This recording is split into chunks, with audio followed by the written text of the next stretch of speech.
ඉතිපිසෝ ගාථා පාඨය කියන්නේ පින්නතුනි සම්පූර්ණ ත්‍රිපිටක ධර්මයේ අන්තර්ගත වූ බුද්ධ ගුණ දීපක බුදු ගුණ සම්පූර්ණයෙන්ම සම්පින්දනය වූ විශිෂ්ට ගාථාවක් තමයි ඉතිපිසෝ ගාථා පාඨය. සූත්‍රාන්ත දේශනා සිය ගණනක නෙමේ දහස් ගණනක මේ දේශනා පාඨයේ සඳහන් වෙනවා. පින්නතුන් අහලා ඇති පරිත්‍රාණ ධර්ම දේශනා කරන අවස්ථාවල දජග්ග සූත්‍රයේදී පළමුවෙන් මේක කියවෙනවා. එතකොට ඉතිපිසෝ ගාථා පාඨයේ තියෙන්නේ අනන්ත බුද්ධ ගුණයන් සම්පින්දනයේ වූ අර්ථ සම්භාරයක්. මේ මහා පොළොව යම්කිසි සීමා සහිතයි. මහා සාගරයත් සීමා සහිතයි. ඉරහඳ තාරකා වැනි වස්තු සීමා සහිතයි. නමුත් මේ අවකාශයේ ගගනතලයේ සීමාවක් නැති අසීමිත ප්‍රමාණයක් ඇති දෙයක් තමයි අවකාශය කියන්නේ.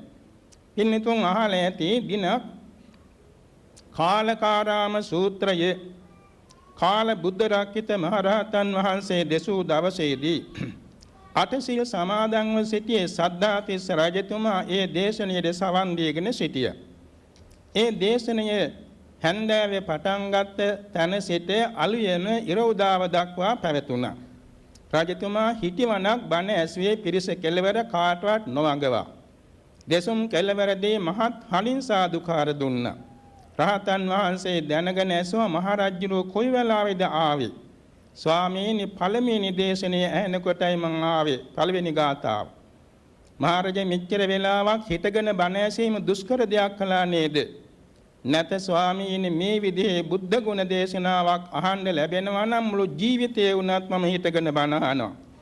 ස්වාමීනි ඔබ වහන්සේ අසීමිත බුද්ධ ගුණ සම්භාරයක් දේශනා කළා නේද? තවත් බුදු ගුණ කියන්නේ ඉතුරු තියෙනවද? මහරජා මා විසින් දේශනා කළ ලද ඊ타ත්ම අල්ප වූ කොට්ටාසයක්. ස්වාමීනි උපමාවක් කියන්න. මහරජා සියක් කිරියක් වපසරී ඇති කුඹුරු යායක එක වී කරලක වී ඇට ස්වල්පයි ඉතිරි වී කරවල වී අප්‍රමාණයි නේද? ඒ වාගේ මා විසින් දෙසූ බුදු ගුණ එක වී කරලක වී ඇට තරම් ස්වල්පයි. නොදෙසූ බුදු ගුණ ඉතිරි සියක් කිරියක කුඹුරේ තියෙන වී ඇට තරම් අප්‍රමාණයි. ස්වාමීනි තව උපමාවක් කියන්න. මහරජා දෙගොඩ තලා ගඟක් ගලන වෙලාවේදී ඒ ගඟට ඉදිකටු මලක් ඇල්ලුවාම ඉදිකටු මලින් ඇතුල් වී පිට වෙන ජලය තා ස්වල්පයි. ඉතිරි ජලය අප්‍රමාණයි. ඒ වාගේ මා විසින් දේශනා කළ බුදු ගුණ ඉදිකටු මලින් ඇතුල් වී පිට වී ගිය වතුර හා ස්වල්පයි. නොදෙසූ බුදු ගුණ ගංගා ජලයේසේ අප්‍රමාණයි. ස්වාමීනි තවත් උපමාවක් කියන්න. මහරජා අහසේ පියාසර කරන ලිහිණියෙකුගේ පියාපතට යටපත් වෙන අවකාශයේ ස්වල්පයි. ඉතිරි අවකාශයේ අනන්තයි. ඒ වාගේ මා විසින් ඉදිරිපත් කළ මේ බුද්ධ ගුණ දේශනයේ ලිහිණියාගේ පියාපතට යට වෙන අවකාශ වාගේ ස්වල්පයි.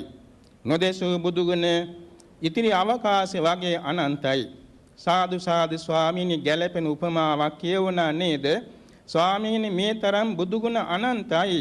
ඒ අනන්ත බුද්ධ ගුණයේ ඔබ වහන්සේ මේ තුන් යම් රාත්‍රියේ ඉදිරිපත් කළා. ඒ ගැන මගේ හෘදයාංගම ගෞරවය මම පිරින අතර මට ධර්ම පූජාවක් වශයෙන් කරන්න තියෙන්නේ මේ ශ්‍රී ලංකාද්වීප රාජ්‍යය කියලා මේ ලංකාද්වීප රාජ්‍ය පූජා කළා. එයින්ද පැහැදිලි වෙනවා මේ ඉතිපිසෝ ගාථාවේ තියෙන ගුණස්කන්ධයේ අනන්ත බව. එදා කාල බුද්ධ රක්කිත මහරහතන් වහන්සේ කාලකාරාම සූත්‍රයෙන් ධර්මයේ දෙසූ නමුත් මේ බුද්ධ ගුණ සම්භාරය තමයි ඉදිරිපත් කරන්න යෙදුනේ.